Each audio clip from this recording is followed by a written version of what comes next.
Serious questions were asked of Arne Slot when he arrived in Merseyside in the summer. It's fair to say he has put those doubts to rest, as with a month to spare, Liverpool, well, they haven't lifted it, but they have gained the Premier League title with ease, to be totally honest. Whether that says more about them or the Premier League this season, we'll discuss a little bit later on. But welcome back to West Ham Unofficial. Week 34 is where the top and the bottom is decided, as Ipswich also get relegated to the Championship after their defeat away at Newcastle yesterday, which only leaves the European fight left, keeping the Premier League going. I hope you are all well. Sean is joining me. How are you? I'm not bad, mate. Not too bad at all. Can't complain. Jolly good. Josh was at Wembley yesterday to unfortunately see Aston Villa get annihilated by Crystal Palace, and he is yet to return to Merseyside, which would be pretty buoyant. So that's why he's not with us this evening. Hello to everybody joining us in the chat. Let's see what we got before we go any further. Congrats to Liverpool, says Leslie. We have players who play for 50 minutes, then disappear and hide for 20. Well, play for 10 and disappear for 80, more like, but we'll come on to that later. Right, I'll leave those West Ham ones for later. The Academy, I mean, to be fair, I've had that for about a year. The Academy, do you see what I did there? I am the Academy of West Ham content. I mean, yeah, it's not hard to get into our academy, but no. We're going to start at Molineux, where Wolves have got, I think, 5 or 6 on the bounce as they beat Leicester by 3-0. Now, they were the side that if anyone was going to go down barring the bottom 3, it was going to be these, but they've turned it around in the last couple of months, Sean. What have you made of them? I think they've got a few players, got a couple of Brazilians, haven't they? I think they got two Brazilians. I think they actually both started for Brazil in the last game they played. So they're flying. I'd imagine they'll probably both get sold as these clubs go on. They'll get a superstar, and then they've got to try and find another one. I'll be honest, I can't even tell you the manager's name. I think I keep forgetting it. Vitor Pereira, I think his name is. That rings a bell, and I can't even remember where he come from, but no, I don't know.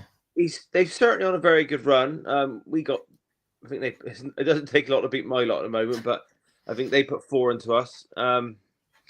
Like you said, we thought they might be down there, sort of. I think at the start of the season, we probably put Forest down there, sort of, around that area. So you just don't really know at the moment. But I will say, credit to Wolves, but I don't think it takes a great deal at the moment in the Premier League to get a bit of momentum and go on a little run. Because there's not many teams out. There's not many teams in the league who I find are difficult to beat if you have a good day. If you have a good day, there's not many teams you think, oh, that's a tough place to go to. There's not many. So credit to them, but it can still be done. It's just proof of that, really. Absolutely. And Leicester were relegated last weekend, of course, and are going down with just that customary sense of didn't really ever go, did they? And of course, the conversation's beginning now. We've had the Easter bank holiday weekend. Who's going to come up from the Championship? 2 confirmed.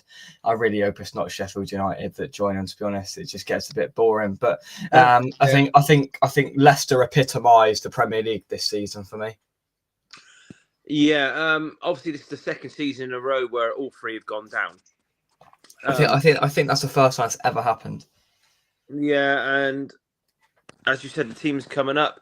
I do try and watch a fair bit of the Championship, just so I'm not just giving it a bad opinion. I like to think I can actually watch a bit so I can judge it. I want to say it hasn't been as strong as the Championship last year, where those 3 come up. Blimey, don't say that. It's a different Leeds side to the season before. The season before, when Leeds came 3rd, they're 2 or 3 individuals they relied on for goals a lot. One was the one that you bought with Somerville. I think he was the Championship Player of the Year last season. And Jorginho Russo's in and out of the Brighton side was the other player. They're more of an all-round sort of side. They've got rich owners. How much they can spend, I don't know, but they'll probably need to buy 6 or 7 at least. Burnley, I know you get the Burnley lad. I'm sure he'll come back on next season. Yeah, I just don't see how they're going to score anywhere near enough goals. No. And the other thing, the playoff chase on the last day is probably going to be one of the more interesting bits of football to follow next week. I want to say Sunderland are in there, and Sheffield United are in there. I'm pretty sure that's certain. But Bristol City have got Leeds tomorrow night, and if they win, I think they either seed it or go close. Right, Anyway, on the last day, I think there's 4 or 5 teams that can still get in it. right, let's just bring it up, shall we? There's not a great deal of football to talk about, so let's see what's coming up, shall we? From the Championship. Right, this is the current state of affairs. I will make it bigger. So you've got Burnley and Burnley and Leeds coming straight up. You've got Sheffield United confirmed for playoffs. You've got Sunderland confirmed for playoffs, and there's a big jump of 9 points down to Bristol City in 5th. Then another drop down to Coventry in 6th on 66. Millwall, blimey, on 66. Blackburn on 65. Middlesbrough on 64. So you say would you say the cut-off's probably Middlesbrough on 64? Yeah, I want to say Middlesbrough play Coventry on the last day. So they're playing each other, I'm pretty sure. They do, you're right. Yeah. And Mill will go away to Burnley. Do they? who are going to be going for the title. Yeah. But Millwall are the form team in the league. Yeah. So hang on. Barring a bad slip up the last Friday, I think it was. They've won about 5 in the last 6 or something like that. Mm. I don't want to sound miserable every week on it now lately, but Leeds will be the side who they've got the back in. I don't really rate the manager that much. So I'm not sure how long he will last there, Farke, but they've got the financial clout. The owners have got a little bit of ambition. It's just you know what's like. You probably need to buy 6 or 7, and you probably need at least 3 or 4 of those to be a success. And you know as well as me, that's not easy to achieve. No. You know what I mean? You throw enough darts, like Leicester. I think and Southampton. They brought in about 8 or 9 players, and it's the same. Yeah. It's hard to get. You can't guarantee a successful player because who are they going to buy? They'll buy probably get a couple of frees. They'll link to Souček the other day, for example, and they'll probably raid the German market. But Leeds will have the best chance of staying up. But as you know, I've got a good friend who's a Leeds fan. He's a bit of a delusional lad, to be honest. But the way he's like, oh yeah, we'll be all right. We'll be all right. To say you'll be all right, you need to look at the Premier League and probably pick 2 or 3 teams who you see being down there, being really poor. Yeah. Like who could Leeds finish above if they get the transfers right? I can only think of possibly one at the moment. Only possibly one, but I won't let on know I think that is yet. Right. So very quickly, one team: Sheffield United, Sunderland, Bristol City, Coventry, Millwall, Blackburn, Middlesbrough. One team to come up, Sean. What is your official prediction? And you'll be scrutinised on it if it's wrong. This is a hard one. I think it will be Bristol City. There we go. I'd like that. There we go. So we've dipped into the Championship as well because the Premier League is unappealing for you. Right, I'm just stalling now because the West Ham game's next and I really don't want to go over it again. But I'll take some comments about it first. A few of you have honed in with your opinions. Leslie says, we have the same problems that keep repeating. So is Potter to blame? I don't know who is to blame. But Leslie also says the good thing is it can only improve. As worse, last time he would be fired. Well, I mean, it was an improvement yesterday. Look, there was no doubt about that. Do you know what? I was quite impressed with the way we played. And of course, there was anger at the end. You know, the extent of it, there was fully grown men stood on the seats, shouting and throwing arms and all the rest of it. It was a little bit more than I expected to see, to be totally honest. But it was poor. And it's not just a one-off as well. In the last 6 weeks, we've conceded decisive goals in injury time against Everton, Southampton, Brighton, and Liverpool. We conceded a last-minute winner. So there's 4 games in the last 6 weeks where we've conceded goals late on that have cost us points. We could be, we could be 5 points, 6, 7 points up where we are now, but we could have won all our games and won the league. So you can't, go with that too far. But if we'd have held on and been better in the in the back end of games, then we may find ourselves on more points here. Look, they scored 2 goals that they probably won't score again all season. Their first and their third goal, we should close them down. You know, we should, and we do that too often, and we've been caught out for it. We let players have too much space on the edge of the box. I've said it all season, and it's finally come to bite us on the backside. The first goal is right in line with it. There's no stopping that. It's a brilliant goal. The third one, it curled a long way. I'll say that. It curled from outside of the post and in, but Ario didn't move. I mean, come on, mate, dive at the very least. The second goal was the annoying one because we gave him too much space. And tension was building, and we just needed to be more decisive and clinical defensively. And we weren't. As soon as they scored the second, it was so obvious they were going to score the third. We've seen it happen before. We know the script. We knew what was going to happen. So the second goal was the real killer, I think. And then the place erupted for the third goal. But there was some growing tension in there in the first half. Everything about Fulkrug, all the chants that were amusing about Fulkrug, and it started to get a little bit, this isn't very nice here. And then we scored, and then we scored again, and it seemed like we were going to nick it. And then obviously what happened.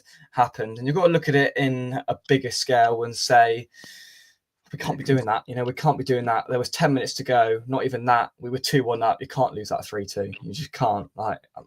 Come on. Don't be silly.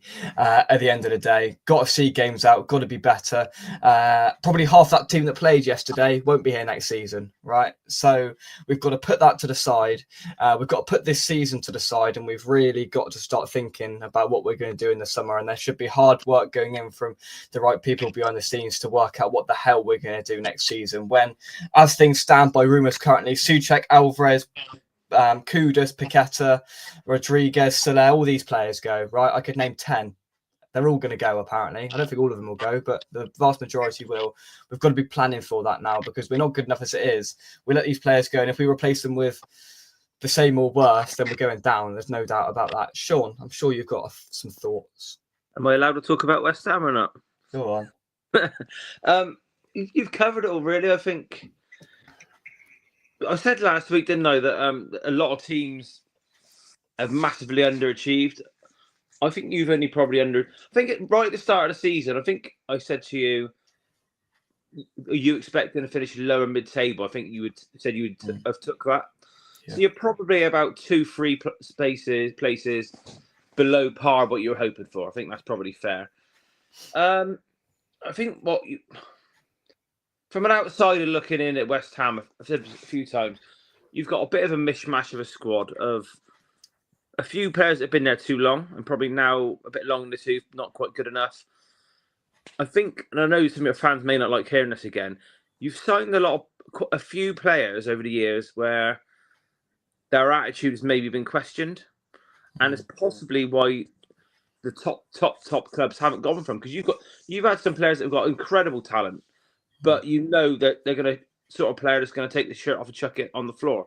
Do you know what I mean? Sort of back to back sort of players. Like even Somerville at Leeds, his attitude has been. You haven't seen it at West Ham yet, but his attitude was questioned at Leeds. Do you know what I mean? And you got that with Kudus and Paqueta. I mean, they're far better players than what they've shown this season. They've had probably off the field stuff going on. So I don't know if the game's moved on and changed, but the squad's a bit of a mishmash of too old, not good enough, and the quality you've got, they're not rolling their sleeves up and dragging the team along a bit. Do you know what I mean? So even the big German you've got to chant about, fair play, come out and said it, but what did you pay for him? 30-odd million or something like that? And he's no spring chicken either. So again, if you stand back and look at it, you think, who signed that one off? He might go and score 20 goals next year, I don't know. But if you look at it on paper, it's again quite an odd signing, to be quite honest. But I think if so many go out, I don't know who got the club who's going to be scouting these players, signing them. I heard your I can't remember the chap's name, the season ticket holder you had on the other day. He was calling for Potts and Murphy to come in next season in the squad. Yeah. We live near Bristol, and he's done quite good in patches, but I think Potts not even in the Championship, is he? Is he League 1 or 2? Portsmouth. Now, there's been the reports this week that we haven't got any money. We've spent a hell of a lot of money in the last 2 years on players. 30 million here, 20 million here, 35 million here on a Brazilian 18-year-old. We've spent a lot of money, and we're under pretty, from what I can understand, pretty strict constraints in terms of money. Now, look, Fahad raises this point here. Potter is a good manager, just needs a transfer window. We can't become a team who sack managers every 10 minutes. The only way they go is down. I don't think they'll sack him in the summer. I think that's silly, to be totally honest. He's not been good. He really hasn't been good this season. And I've seen little shining lights of positivity, but they've evaporated pretty much since we beat Arsenal back in March, the middle of March. My issue with Potter, and this could backfire on me. I could be talking nonsense. Oh, excuse me. But I have said it before. I'm not the biggest fan of managers who play this back three. Mm-hmm. And especially when they come into mid-season, it's harder for a manager who plays a back three because most squads aren't built for the back three. Do you know what I mean? They are just not. And most managers nowadays are just so stubborn. They're just going to run with it and run with it and run with it. We look disorganised in the back 3/5. I mean, we've got 3 centre halves there yesterday: Mavropanos, Kilman, and Todibo. I mean, at one point you had Todibo overlapping Wan-Bissaka over the halfway line. They got the ball back. All of a sudden, you've got their left winger in about 30 yards of space, with our 2 other centre halves committed centrally and on the left. And there was this big gaping hole there. Complete disorganisation defensively, and that's the issue that we have. Fatih says he did a good job at Brighton, as good as anyone else at Chelsea, who was given no time.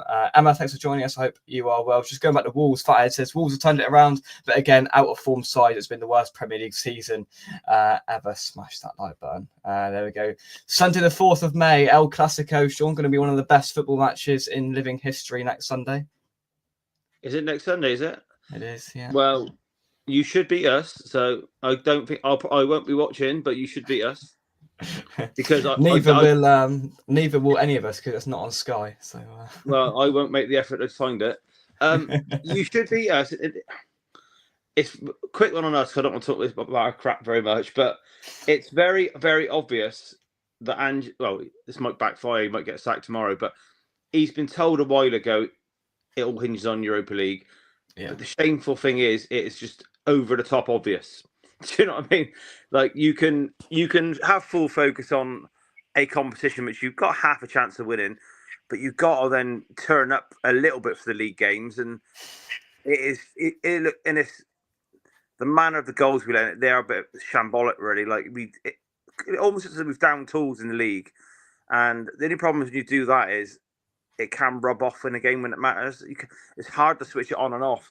Well, yeah, exactly. You can't switch it on like a light bulb, can you? You can't go, right, we're going to put the effort in here, and then we're not going to put the effort in here. Who've you got in the Europa League? Bodo Glimt? Glimt, yeah. It won't be easy. I think they're Norwegian side, and I think it's an artificial pitch away, and their away record's very, very good.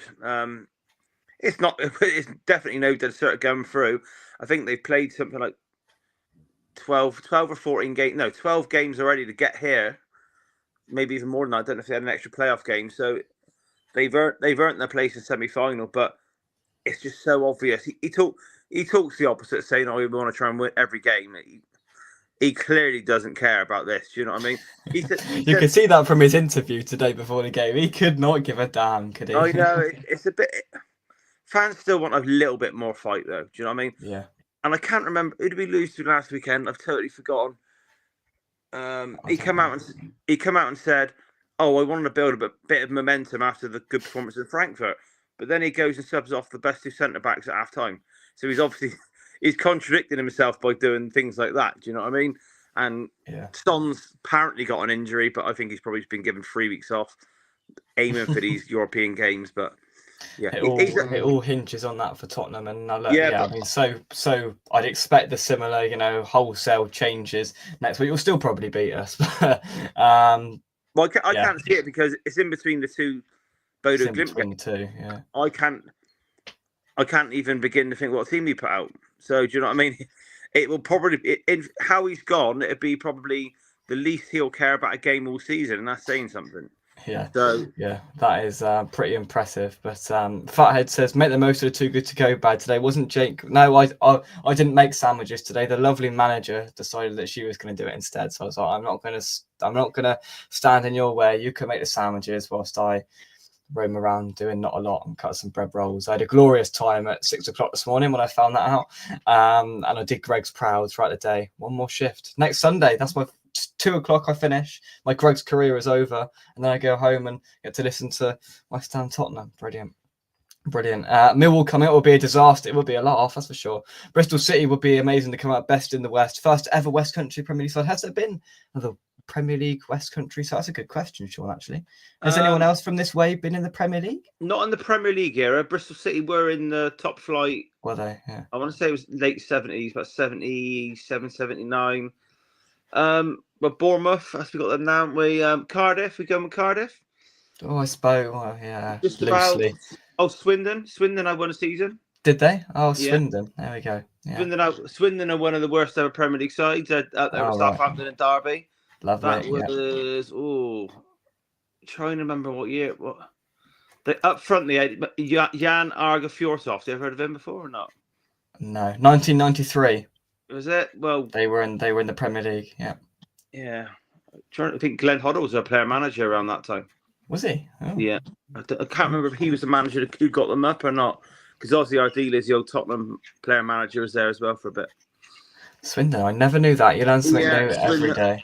I want to say Swindon was one of the teams. This is before your time, Jake, but Eric Cantona went on a mad siege of getting sent off every other week around that time. Right. And I want to say one of them was against Jan Arga-Fjortoft. It's Swindon. Yeah, Swindon mid-90s. Bristol City were top flight late 70s. Cardiff had one or two seasons, and if we're counting the Welsh, that is. Yeah, loosely. There you go. There's your walking, talking football encyclopedia. This was the pick of the chance yesterday. The German was right. We are, yeah. That was that was the pick of the bunch. Get the German on the pitch was a nice abrupt one as well.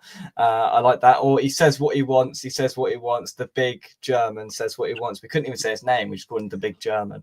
That's what he's associated as now. But Larry, thanks for joining us. I hope you are well. Right, let's scroll down.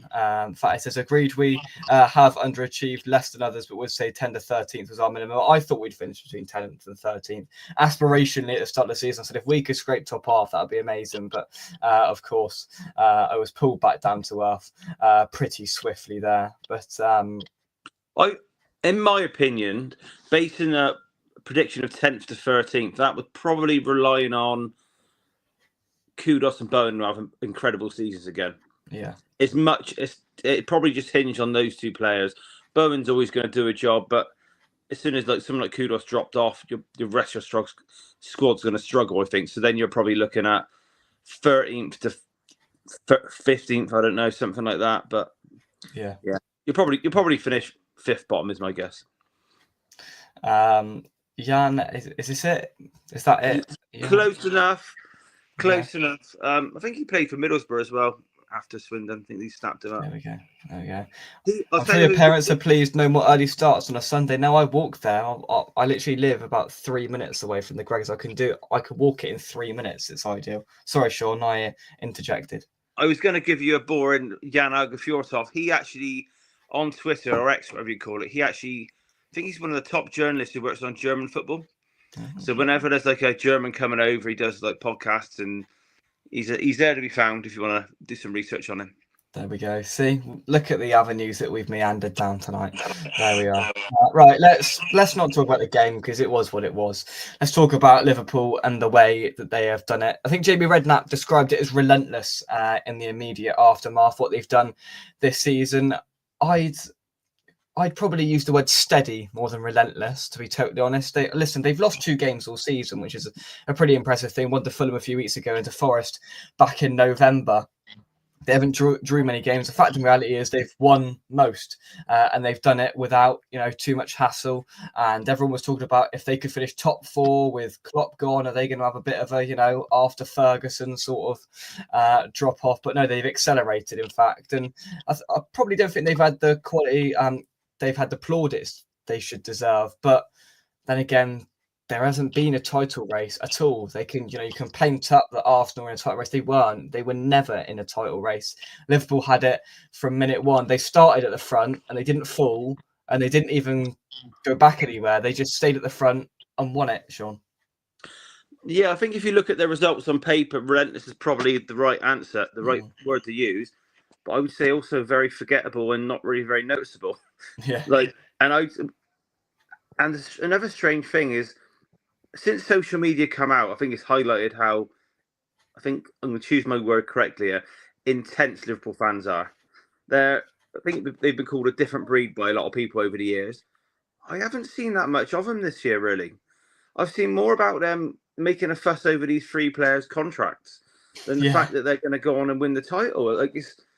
I went on social media this afternoon after the game and got loads of Liverpool fans on there. I don't think I've read one status that said, like, bigging it up, talking herself up, 20 titles, nothing at all.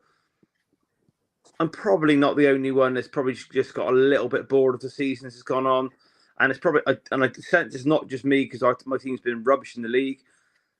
No, the interest levels I'm just finding has just dipped off quite a lot. So Liverpool have run away with it, but it's not a memorable football side. You know what I mean? Like, maybe I'm a bit nostalgic, but I think 4 or 5 at least top drawer Premier League champions. You can sit here and reel off almost the whole best 11 from a Premier League champion, say 10, 15 years ago, like the best Chelsea side. But you probably reel off the team with 2 or 3 United teams, 2 or 3 Arsenal teams. This is going to be a bit like a Leicester team where, if you say to me, right, in 10 years' time, tell me who started that Liverpool game, you probably reel off the best 4 or 5 players, and then you'd be struggling to get the names out a little bit. Yeah. But they've won it. The best team always wins the league. The league's gone a bit overboard now of UEFA probably making up for this, the Big 6 breakaway. I think all these extra places in Europe. But the top 5 get the Champions League now. I can remember probably, I don't know, how old am I? 15 years ago when you had to go for the top 4. Okay, my team finished 5th about 3 years on the spin. We even sacked the manager for finishing 5th at half time. We're talking like we were 5th and we were a very, very good side. And to break in the top 4, it was Arsenal who were 4th under Wenger at the time.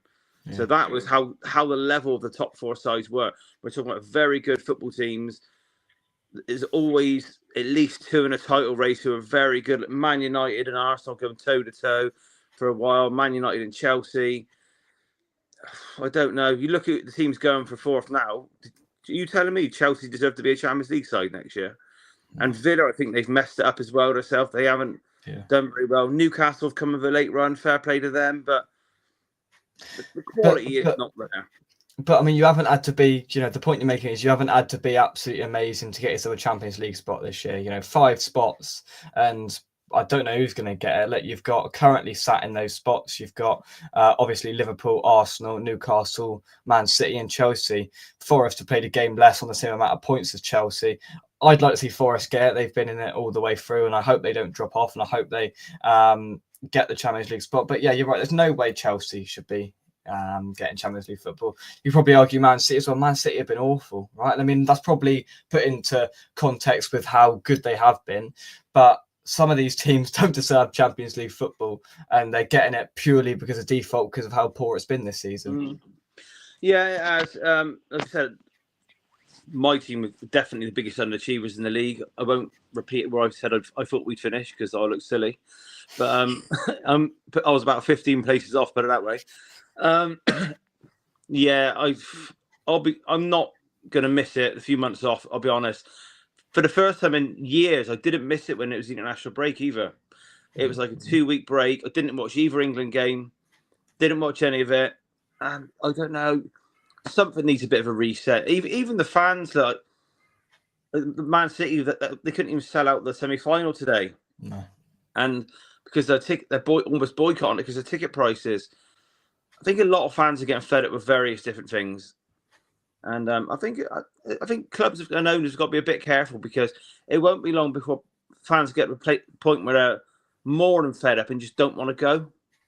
Do you know what I mean? Rebellion is coming. Now look, you see it. I mean, Tottenham did a whole sit in and leave you out, and Man United have done the Glazers out thing, and that's more than just get the board out. It's everything, as you mentioned, ticket prices, match day experience, and that same frustration is mirrored at West Ham as well. And I think it's mirrored across the whole of the Premier League. Fans, they're reaching a sense of apathy with it, and that's what they've just got to be careful of, because one day I think a light bulb will be switched, and yeah, I mean, because they've got people's commitment. There's some people that will go no matter what, right? And they've got those people, and they've got that unique hold over people, unfortunately. So there's some that will go no matter what. We know that, but people are slowly moving and gravitating away from it, unfortunately. Sean, final word. Yeah, on the fans, the problem is what we've got. My club and yours, we're London clubs, so the owners know they're going to put a bum on the seat. Yeah, whoever, they're going to sell that. If you're a Man United, Liverpool, they've always been a proper run club, haven't they? But yeah, a Man United, if they'll put a bum on the seat there, they're not really bothered if the real fans don't renew a season ticket. They won't care if you stopped it after 40 years, not on the slightest. no. The away day fans, I'd have to sometimes. I won't knock them. I think knocking them's not fair, but I'd have to give them like a state of mind test while you travel the country, knowing it's going to be terrible. Like the Tottenham fans there today, we were always getting drubbed today. Do you know what I mean? There was so many of them that were still in like 15, 20 minutes after it finished, watching like Liverpool celebrate. And I was like, yeah, like I said, I think you've got to be a certain breed of person that go home and away, up and down the country, especially when they're poor. I would probably say, I'm not sure if they've got wives and children, how they think they are. But like I said, I'm not knocking them, but I think Christ, just go and have a little break. Just take yourself away for a month and come back. Because we're doing that. We have opted against Man United away. You'll be proud of us, Sean. We've opted against it. Yeah, I don't blame you, mate. It's like going to a football game at any level for me. Look, Freem Town, they get like 600 down the road from me. Yeah. The football visually to watch the games, I think the standard's dreadful. But people go for the social. Do you know what I mean? They go to chat to their mates. But when it's costing you like an adult, it might cost you 150 quid to go to a Saturday game, ticket, travel, food, and all that. You're probably not far off 150 quid, but it's all in. It is a lot. It's a lot of money and it's a lot of effort. And if it just drags you down, if you know what's coming as well, if you're in a club in a certain position in the league where you know what's coming, I think it will do everyone's mental state a lot of good just to have a little rest from it. And we'll be at Ipswich on the final day of the season to celebrate our Premier League survival. We are staying up. I hope by then we will be able to sing "Say Hello to Millwall" to the Ipswich fans, and I hope they're not singing it to us as they're coming up. Can I just make a final point on Millwall? Go on. I think one of your new members just commented on there. I can't remember her name. I spent all last weekend with a Millwall family. They're a great Millwall family, raise a lot of money for charity and all that sort of stuff. I think I've chatted to you for a few years now, and obviously you've got your rivalry with Tottenham, which is a rivalry, but in the back of your mind, you know you're not our biggest rivals. You're not our second biggest rivals. Do you know what I mean? So I know it'd be a nightmare for the police. It will be chaos. But I think as a club and a fan base for you, I think it'd be pretty cool to have your main rival in the league with you for one season. It would be interesting, yeah. That's you, but Jake, as a fan, you've never had that. Yeah. No. And I think that is something lacking a little bit when you support a team. Like you might look up a Tottenham result and have a bit of a laugh. You'll look up a Millwall result with a total different frame of mind. Do you know what I mean? You will feel. I'm not saying hatred's good to have around a club, but with a rivalry, it does exist. You'll just feel it different. And I think as a club, as long as the police can handle it, which I'm sure they'll do something. I think it'd be good for your fan base to have that, because the last two seasons, only you had your cup, you were in a couple of years ago, it's been felt pretty negative and downbeat. So even if Mill were bottom and you're fifth from bottom and you relegate them, something like that, I think it'd be cool for you as a fan to have it. I think we've missed that far in our belly to an extent. And you're right, I've never experienced that rivalry. I don't think we played since 2012. I was 5 then, so I can't remember that. And yeah, as you said, the whole police thing, I mean, at the London Stadium, that would be an absolute nightmare. I don't know how the hell they do it. But if they come up, I think I would, there'd be a bit of excitement within me, to to experience that. Whether they'd allow us to go to the Den would be another conversation for another day. But you're right, that rivalry, something intense, because we haven't played them. It's almost, I mean, and it's even brought in the Arsenal thing a bit more right in the last couple of years, because we've had an absent proper rival in that extent. You know, we've grown to dislike Arsenal a bit more because we just haven't played the real rivals. So if they do come up, I will smile and say, you know, that's going to be something to look forward to. An example of not having a rival, which is a club needs.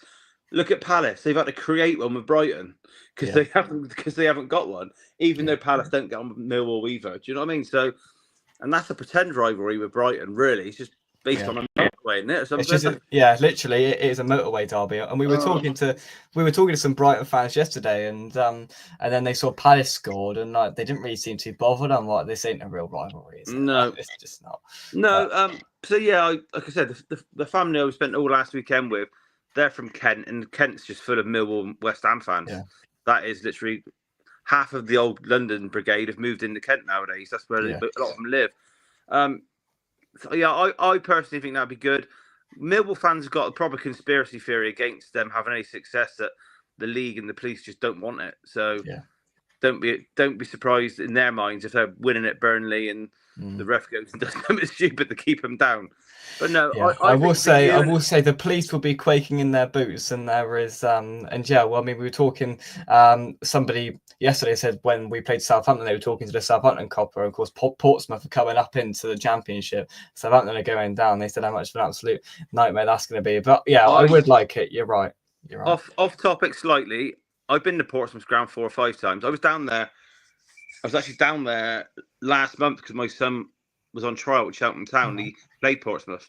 But I went to, as you know, one of my best mates' boy was a Southampton player, still is. But he was their under-18 keeper. And they had an away game in the Hampshire Cup. So imagine what the Hampshire Cup is. And they literally picked the under-21s and the under-18s. And I was in the Southampton end at Pompey. And there was fighting outside the ground. There was about 5,000 Pompey fans in there. That whole end behind the goal, you know, the steep stand, that was packed. And this is for a Hampshire Cup game. And there was about 100 Southampton fans. Yeah. And the old Fratton Park's an old school type of ground where, like, you know, the old type, we got like rows of terraces behind the goal and all that. Nowhere to hide. And me and my mate looking at each other thinking, we better get out of here pretty quick. So that when I say rivalry, and that was on a night time, it's like dimly lit streets. I'm thinking this is a throwback. But on Millwall, I don't know how they police these things nowadays. I'd imagine it'd be what they call. I know they're both in London. They call it a bubble game. They used to call it something like that. So I don't think they do it anymore. For years, when Bristol City played Cardiff, they called it a bubble match where you had to get on official club coach. I think it's what they like officially escort you there, and you get your match ticket on the bus or something. Yeah, you've got to go. I think when it's Bristol City and Cardiff, you had to get on the official coach, but you didn't get the ticket until the service is halfway, something like that. Yeah. So I know it's London. It's probably only about 20 minutes up the road on the tube. But I'd imagine they'd probably something similar. They couldn't have a free-for-all at the tube stations. They'd have to... Jesus, there are not enough police in the country for that. No wonder. And a bit like the old firm derbies, I'd imagine they'd probably go for like a 12:30 on a Saturday kickoff. Oh, yeah. 12 o'clock, 11:30, as early as they can get it. Yeah, but back to the original topic, I genuinely think it'd be good for you as a fan. And just the fan base, it might give you a little bit of a lift as well. And I think you're in a position now, your successful seasons and the Moyes have gone. A lot of that squad's now a bit over the hill, and you can't really get a squad together. I don't think you'll have an amazing season next year either. So if you get Millwall up and have a bit of fun, that's what it's all about. Oh, you've convinced me. Let's get Millwall up. Let's have a proper derby. Well done, Sean. Thank you very much indeed for watching. Drop a like on the video and subscribe to West Ham Official if you are new. Not long to go, Sean. 4 weeks left, and the Premier League is done. So not many of these shows left. So this time next week, we would have played each other. Correct. Yeah. And the first leg of the Europa League game would be done. So correct. A big week for you. Yeah. Well, big game Thursday. Let's put it like that. Yeah, absolutely. West Ham Millwall midweek 8 p.m. would be a murder zone, which is sad to say. Yeah, they couldn't do that. That would just imagine Wednesday night 8 o'clock. Blimey, yeah. Not going to happen, is it? But from me, come on, your wines. We'll see you soon right here on West Ham Official. Thanks very much, and goodbye. Cheers, mate. Cheers, Bye-bye. Sean.